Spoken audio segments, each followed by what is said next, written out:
In Grandmother's hut. The sled stopped in front of Peter's hut, and Grandfather said, When it gets dark, come straight home. Then he turned homewards. Heidi opened the door. A bent old woman was sitting in a corner. Heidi ran up to her and said, Hello, grandmother. I hope I haven't kept you waiting too long. Lifting her head, the grandmother reached for Heidi's hand. Is your name Heidi? She asked. Yes, Heidi replied. grandfather just brought me down in the sled. Brigida, tell me what she looks like, Said the grandmother.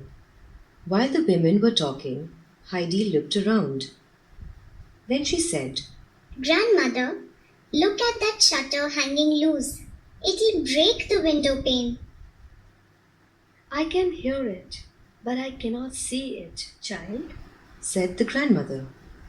This cottage rattles and creaks, and the wind comes in through every chink. Someday the whole house will fall to pieces. If only Peter knew how to mend it. Why can't you see the shutter? Asked Heidi.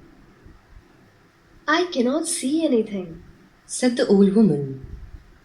Can you see when I open the shutter to let in the light? No, not even then. But you can see when you go out into the snow where everything is bright.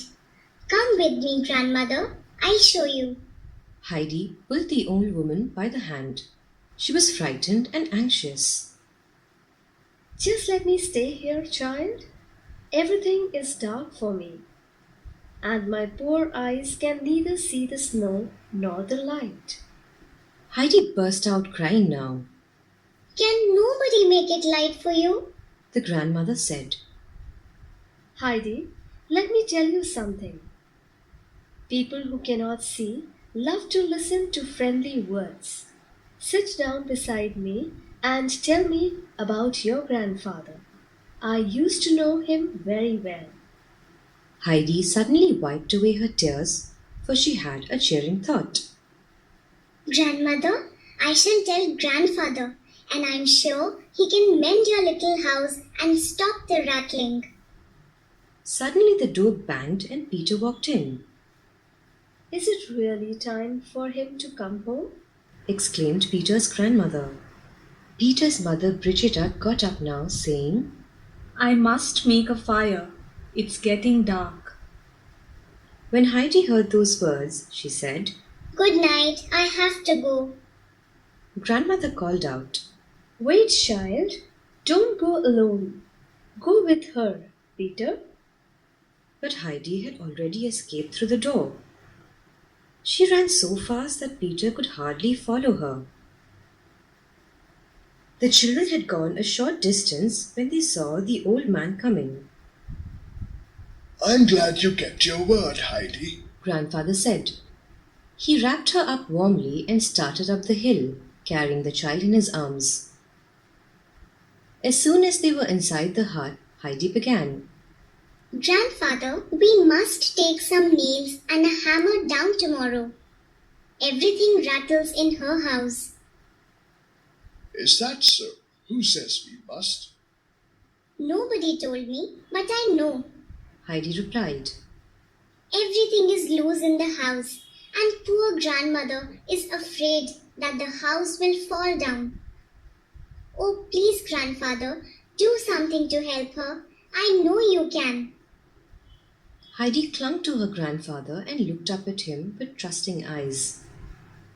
At last he said, glancing down, All right, child. We'll see that it won't rattle anymore. We can do it tomorrow. Heidi was so overjoyed that she danced around the room shouting. We'll do it tomorrow. We'll do it tomorrow.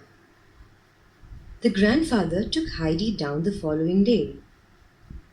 After Heidi had disappeared inside, he walked around the house inspecting it. Heidi sat on a low stool at the old woman's feet and chatted with the grandmother. Suddenly, violent blows were heard outside. The grandmother screamed, Grandmother, don't be frightened. said Heidi. Grandfather is just fixing everything for you. Is it possible? Brigida, do you hear that? Brigida went outside. She found the old man putting a new beam along the wall. We are very obliged to you. How can we thank you? She asked. That will do. He interrupted. Go in, for I can find what needs mending myself. All afternoon, the grandfather hammered around. He even climbed up on the roof. He stopped only when the last nail was gone from his pocket.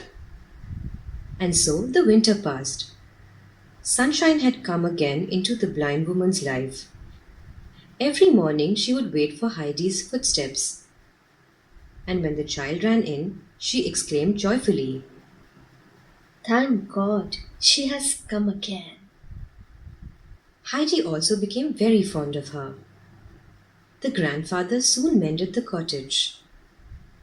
The grandmother declared that no rattling could be heard any more, and that, thanks to the grandfather's kindness, she slept better that winter than she had done for many years.